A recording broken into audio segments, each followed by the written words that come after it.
Hello.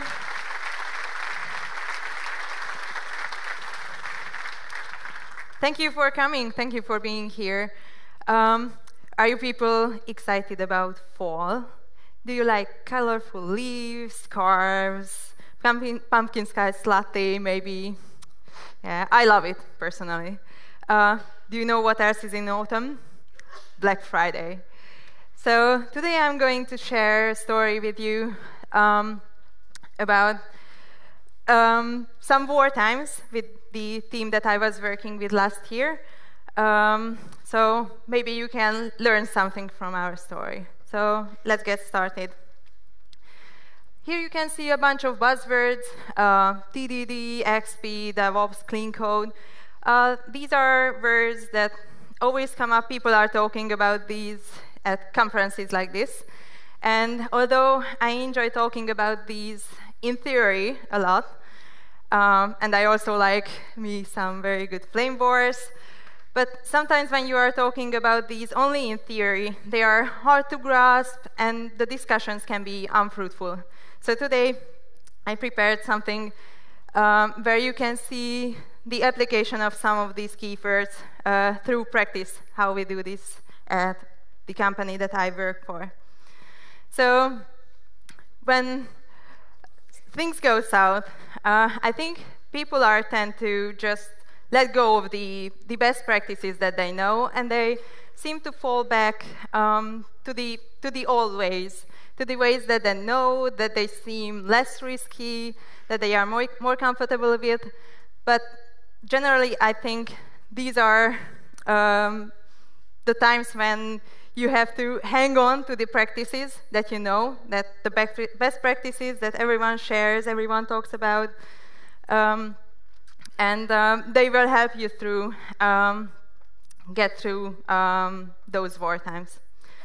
So yeah, maybe you can learn something from our story and share a laugh or two. Now I can laugh at it a year later. So first of all, before we get started, a disclaimer. I am going to talk about a production system. It may not be perfect, but it makes very real money for the company that I work for, and it's used by real customers. So please don't judge. Second of all, no blaming is included. The events that I'm going to describe are not the fault of the developers. These are just based on a lot of different aspects, but the team did their best all the times. And also, the things that I'm going to talk about are heavily or very context heavy. So there is no silver bullet, and before applying any of these practices, please consider your context. So the company that I work for is called Immersis. We are working on an online marketing platform for our customers. So basically, we are sending emails. OK, it's a little more elaborate than that. We are B2C marketing automation software enabling through one-to-one communication with our customers. So we are sending emails. And we are sending a lot of them. We are sending about 7 billion emails every month. So it's basically sending an email to every single person on the face of the earth. So you are probably receiving emails from our system as well. Yay. So do you guys know which is the single most busy shopping day of the whole year? The title of my talk kind of hints it away, but it's Black Friday. So in 2013, in the US stores, people spent $58 billion on one single day. And this is only the offline spend. So people spent a lot more online.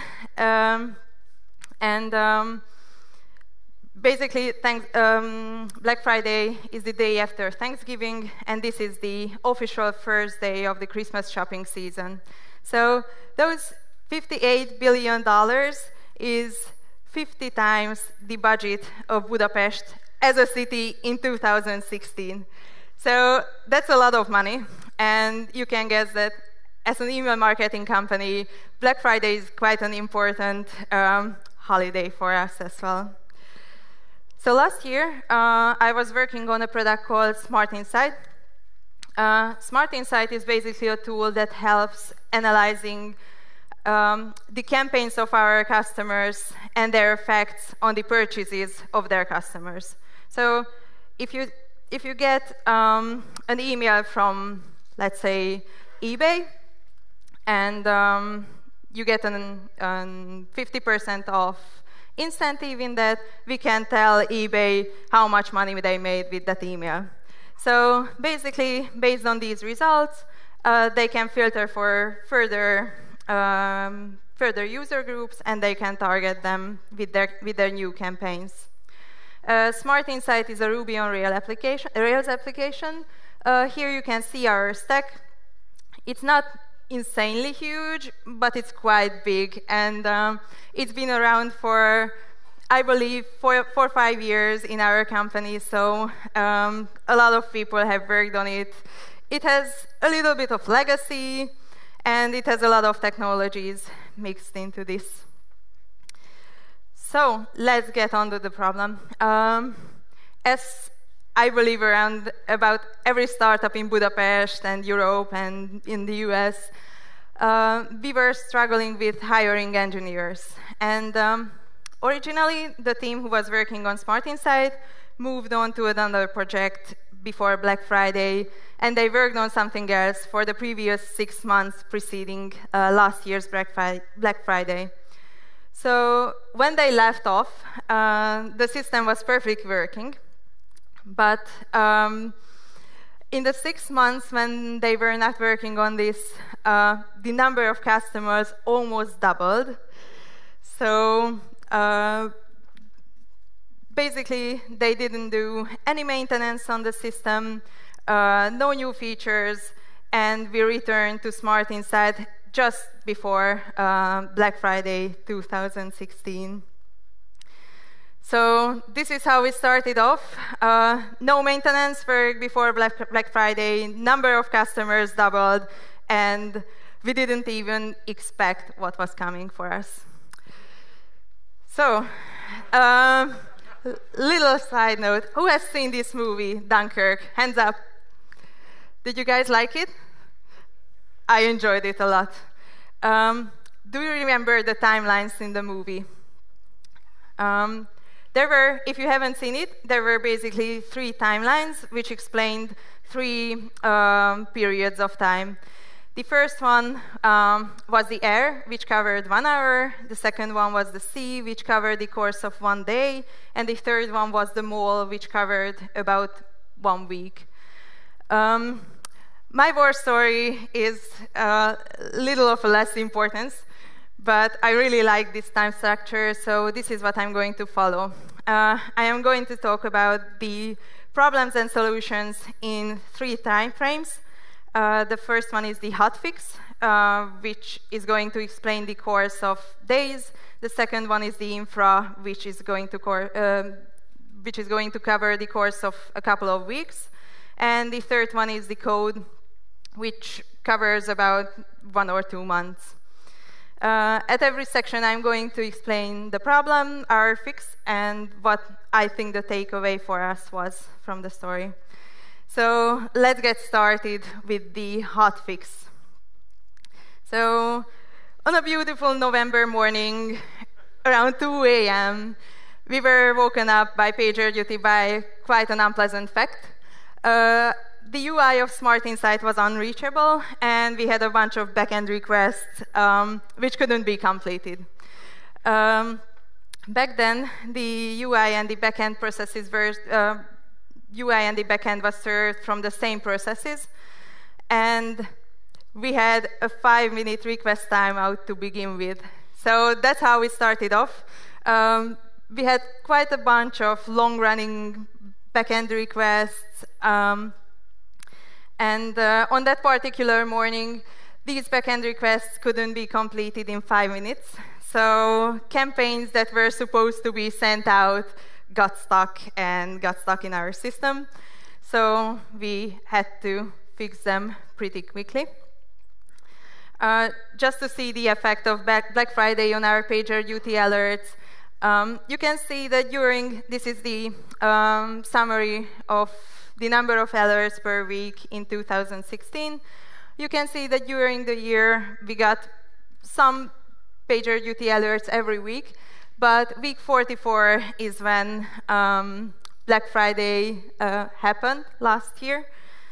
So you can see that from that point on until almost Christmas, we were kind of flooded with PagerDuty alerts. And this is when I joined the team. So I am one lucky person. This is a picture of me from that period. Actually, my team is here, and they may be laughing or maybe remembering this photo because we were fighting a lot with our system, and the whole team looked like this until Christmas. So we looked our best for the company Christmas party. So yeah, what would you do? What can you do? You are woken up in the middle of the night. Requests are timing out. UI is unreachable. What do? You are getting all those alerts, and you don't even know where you are. The first thing that I was thinking about is getting a therapy dog. This is actually the dog of one of my colleagues, and she's an office dog, so she was with us the whole time, and she was a big help. Yeah, but to be serious, so what can you do? Just shout some ideas if you have any. More servers is a great idea, and I'm going to explain why that didn't work for us. Yeah, so besides servers, the only thing that we could do that time was to increase the timeout from 5 minutes to 8 minutes. Because we needed to get those campaigns out quickly. And so you increase the timeout, hope for the best, everything is going to be okay, right? Wrong. We increased the timeout, but the problem, we had another problem simultaneously. It wasn't only the length of the request, but also the number of them. So we increased the timeout, so we gave some chance to those long-running requests to finish. But in the meantime, all the processes were held up by those long-running requests, and basically everything else was still blocked. So we started investigating where those requests were coming from, and we have this pretty little thing called Automation Center. As the name suggests, it automates stuff, and it does it very well. So one of our clients automated a program which sent us very long-running requests about 2,000 times a day. And with this, basically, even if we increased the timeout, we just couldn't serve these many requests with the particular infrastructure that we had. So we had to take another action. Oops. No. Yes. So together with increasing the request timeout, we had to prevent serving the exact same requests that were coming in from Automation Center. So we basically implemented a unique constraint together with the request timeout. And these were together actually enough to get those campaigns out and to survive Black Friday. And actually, it's quite a funny story how these were implemented. We were sitting in the office with one of my colleagues at 9 p.m. because we were sure that we were going to be woken up during the night if we don't fix these alerts. So yeah, it wasn't the most glamorous moment of us. But it worked out. So these hotfixes actually helped us to survive Black Friday, the day, but Christmas was still around the corner, and we had to make sure that these are not coming back. So what is the takeaway from this story, and what I really suggest you to learn from this is that you should definitely know what is critical in your system. So actually, we were a critical microservice within Immersive Suite, the platform that we are working on. And besides knowing what is critical in your system, you also have to know what your SLAs are.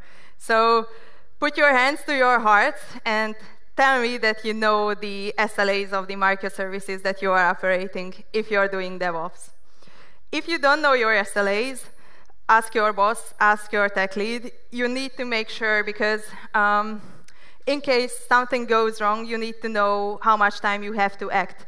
And actually, together with the increased timeout, we were still within our SLAs. So you just make sure that you are aware of how much time you have to fix these problems.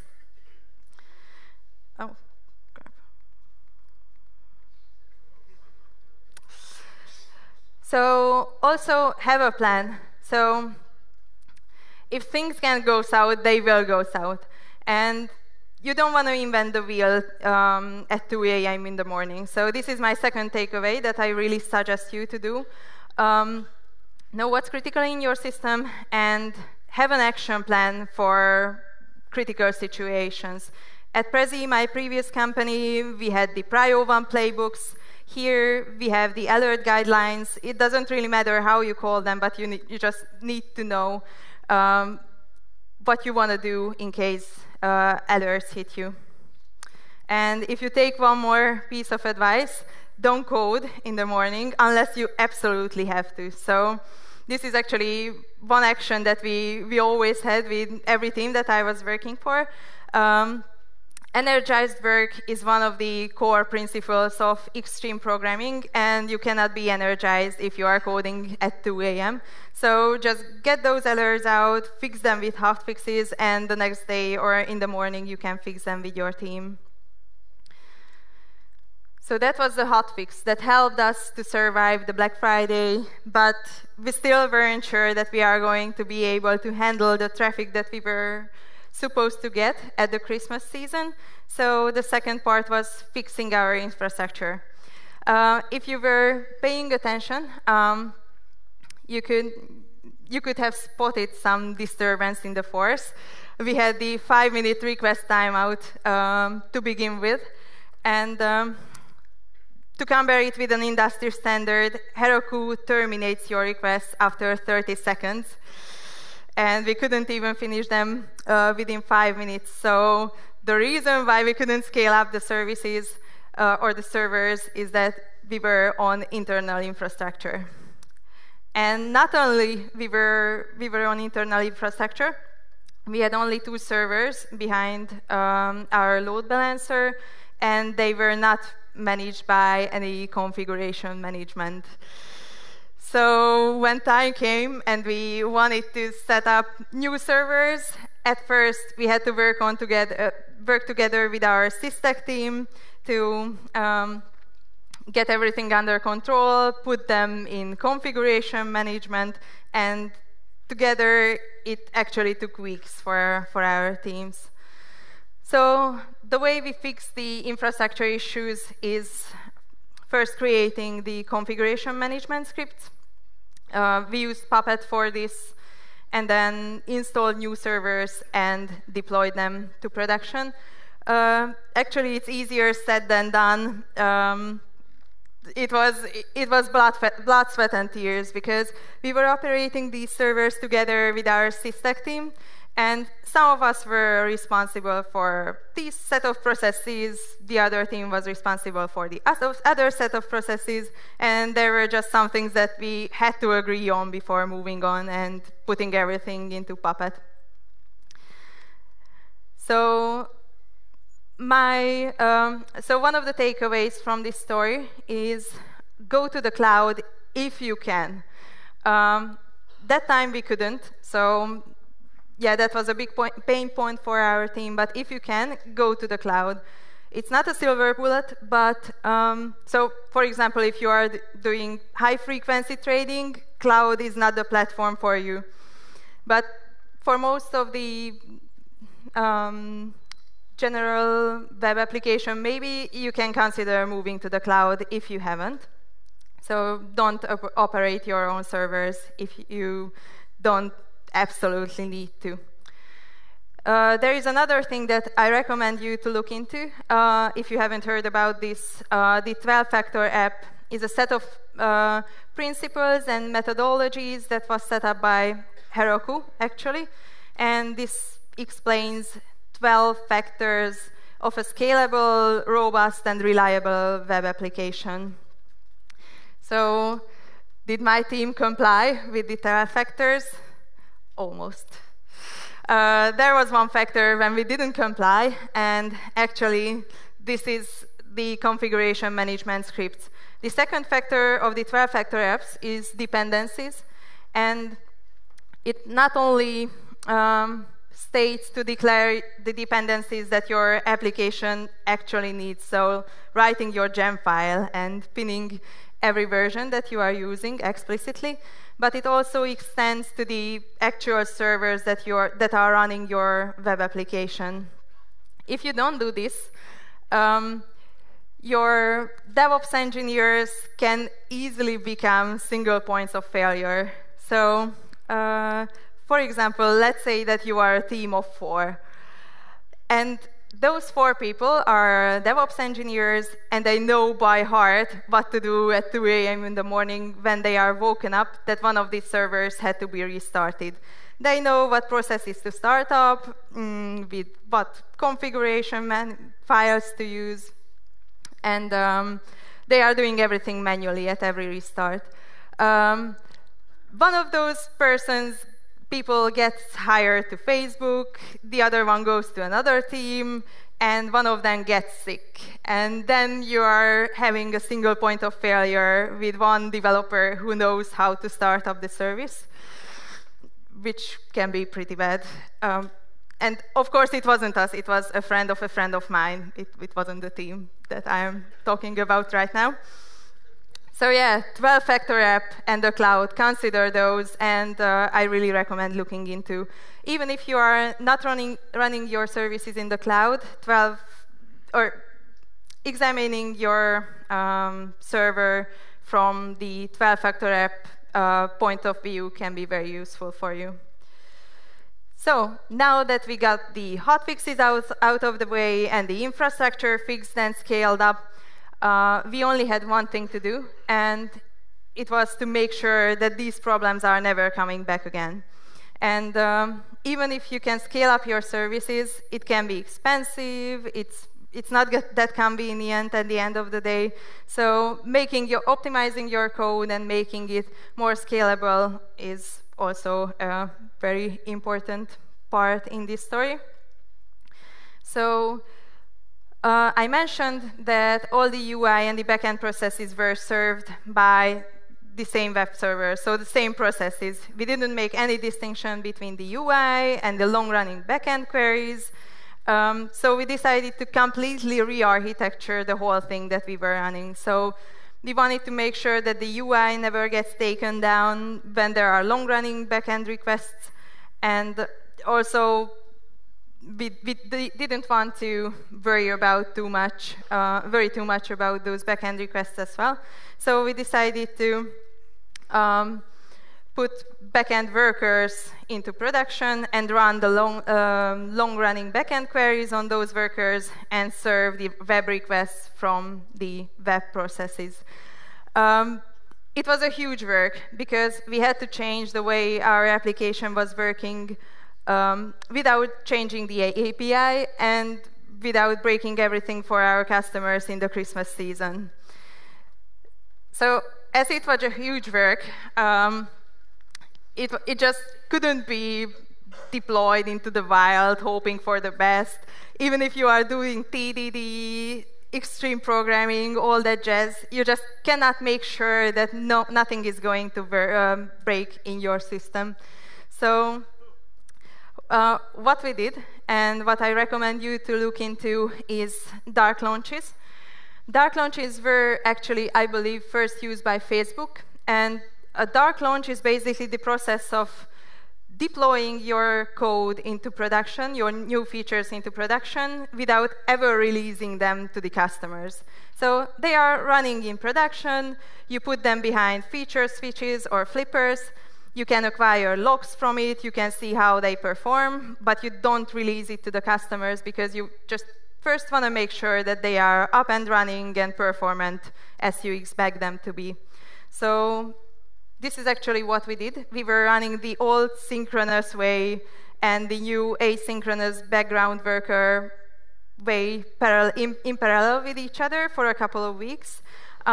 We installed some monitoring, and we had dashboards where we were constantly monitoring the differences between the old and the new way. And actually, it proved to be very useful because we caught a couple of bugs this way. And by the end of those couple of weeks, we fixed the bugs, and we were ready to deploy our code into production. So actually, this was the third time frame that we were working on the code, and I really recommend looking into dark launches when you are changing something critical like we did. So this was the story, how we survived last year's Black Friday. Here you can see a little thank you gift from our headquarters in Vienna. Last year was our most successful Black Friday, even together with the hiccups that we had. And 2017's Black Friday is just around the corner, so let's hope that these fixes worked and they are going to prove in the actual Black Friday situation. So what I would like you to take home from this presentation is love your practices and don't let them go in times of great crisis, because they are actually the one thing that you can really hold on to, and they are going to help you through rough times. Thank you very much.